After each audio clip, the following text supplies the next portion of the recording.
it'll keep my trunk warm. And I'm pretty sure with the 0-degree sleeping bag and that and the air mattress, I'll be pretty warm if I'm hanging in the trees. If I stay in the shelter, it'll just be that little blue 5x7 tarp. I'll lay it down, lay the sleeping pad, and blow it up, throw the 0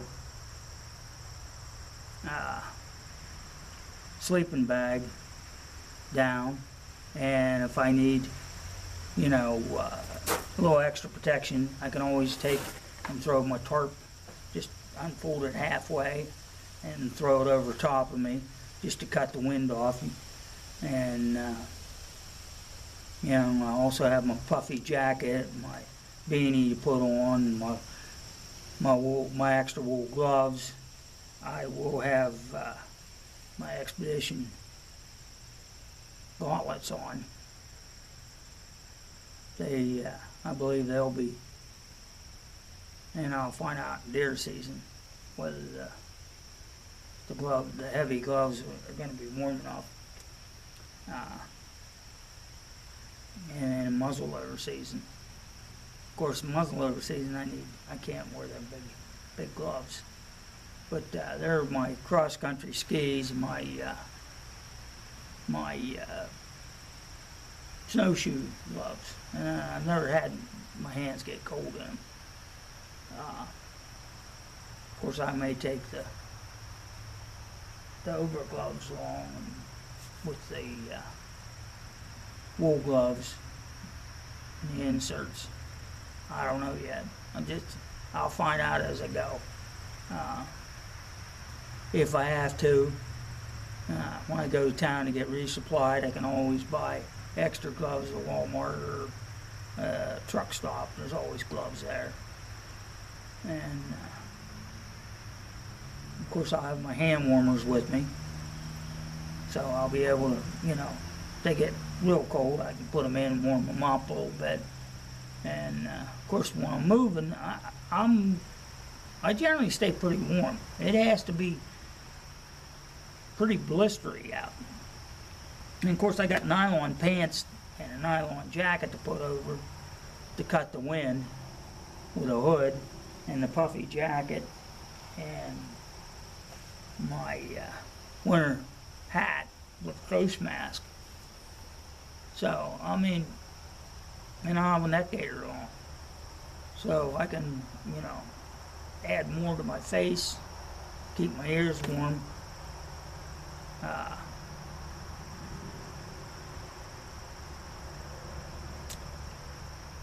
I'm worried about my feet, but like I said, this winter, when I'm out deer hunting, I'll be, you know, looking into that. I know it keeps my feet warm while I'm deer hunting, but remember, I'm moving. I'll only be stopped, you know, just to take a break.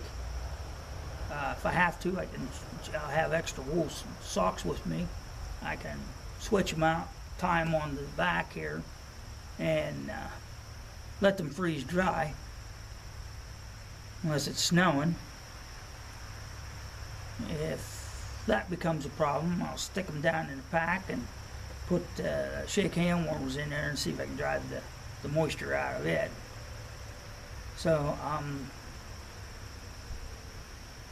got a plan anyways, how I'm going to do things.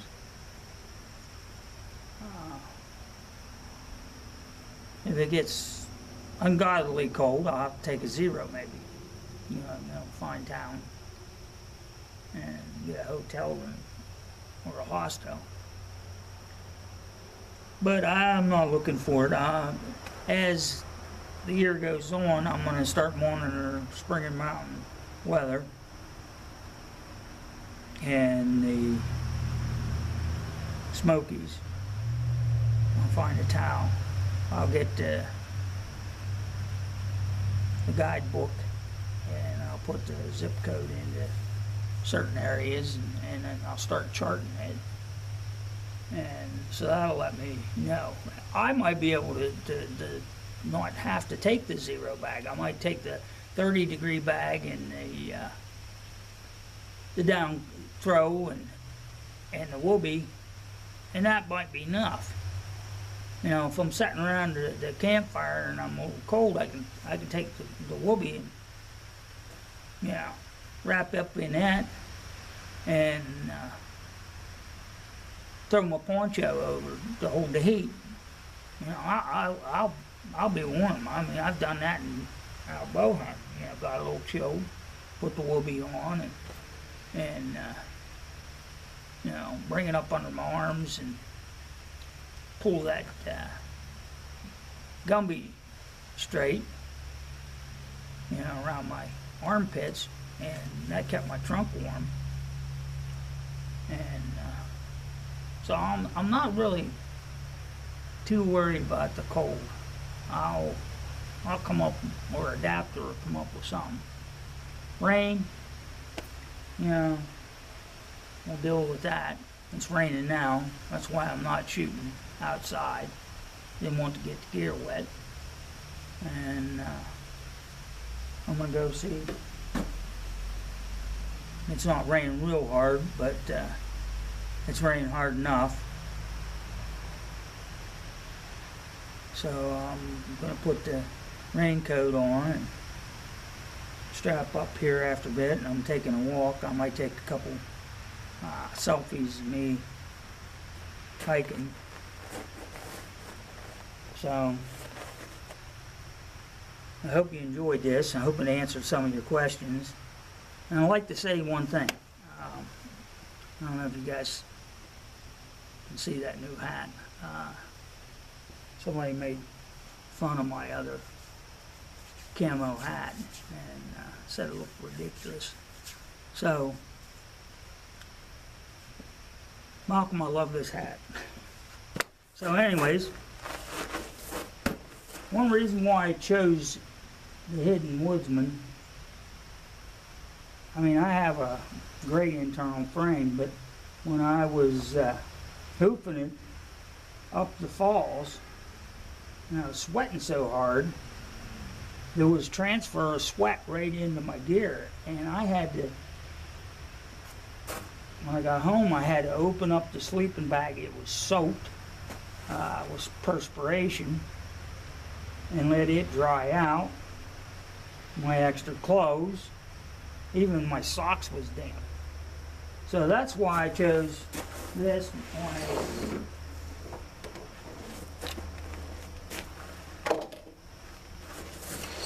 with the Alice frame, is because it'll have airspace and the sweat won't transfer.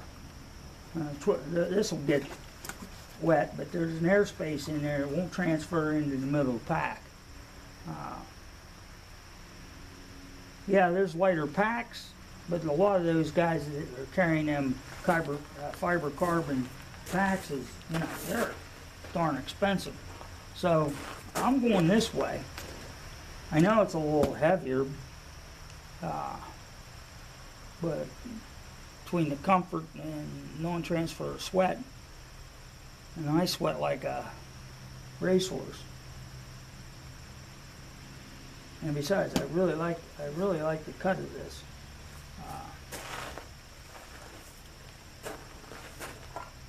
Because I'm going to be using it for hunting trips.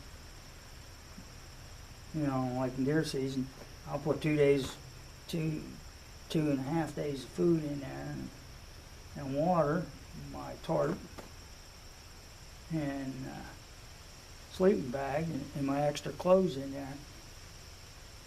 And I'll have my deer rifle or my crossbow, and I'm ready to rock and roll. I just like the cut of it. It's a lot better than the Alice. The Alice kind of bellows out and kind of holds you back a little bit. This kind of holds me a lot different. And more comfort than anything.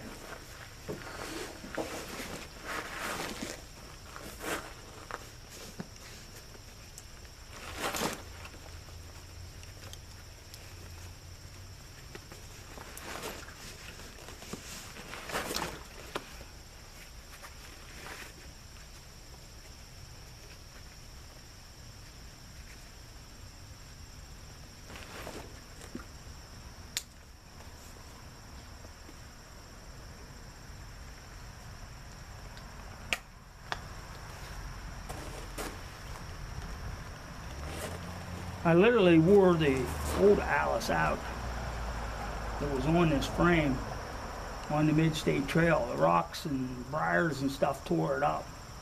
And, I mean, it had holes in it. I was losing gear and stuff. If it wasn't in a stuff sack, it would come out of the holes, and it wouldn't take a I couldn't sew it.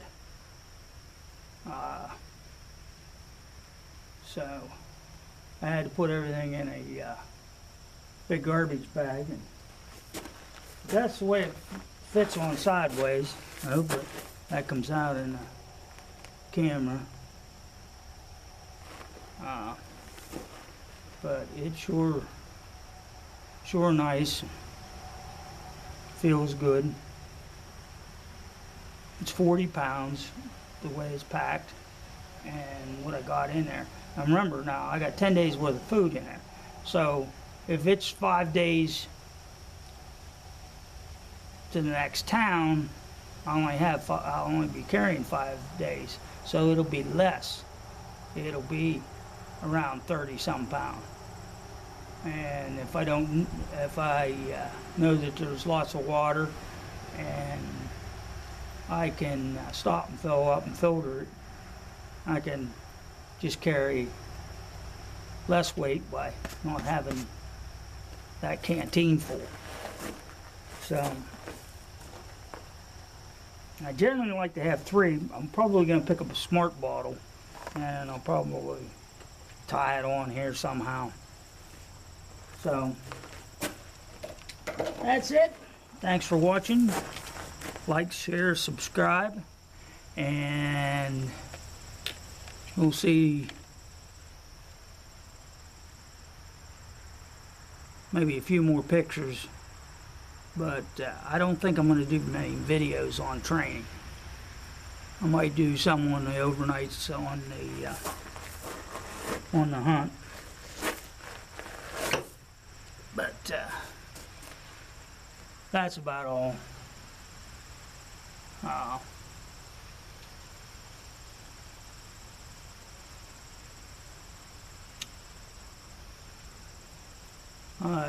I got a lot more planning. My wife is starting to say, "Well, I really don't want you to go out." And so I'm hoping I'm still can keep talking her into doing a through hike. If worse comes to worse, I may have to section hike, through hike, and come home for like 2 weeks and keep her happy, and then go down and hike another section for a couple of weeks and then come back. I don't know how I'm going to do it. I sure want to do the whole trail. And like I told her, I said, with the arthritis, and that's something that's not in here, is my biofreeze, but that's only a couple ounces, so it's up beside the bed. But that's pretty much what I'm going to be taking with me. The only reason why I have 10 days worth of food in here is training weight. And of course, when I hit the 100-mile wilderness, it might be more weight in there because of there's no places to resupply unless I take a couple zeros and hike in and catch food in a tree and hope the bears don't get it. But I think I'd be more comfortable on my back. And I don't know. Those things you got to plan while you're doing them.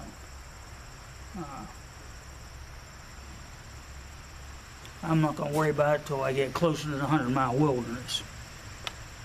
And I'm not going to leave any sleep over it. So catch you later. Like I said, enjoy.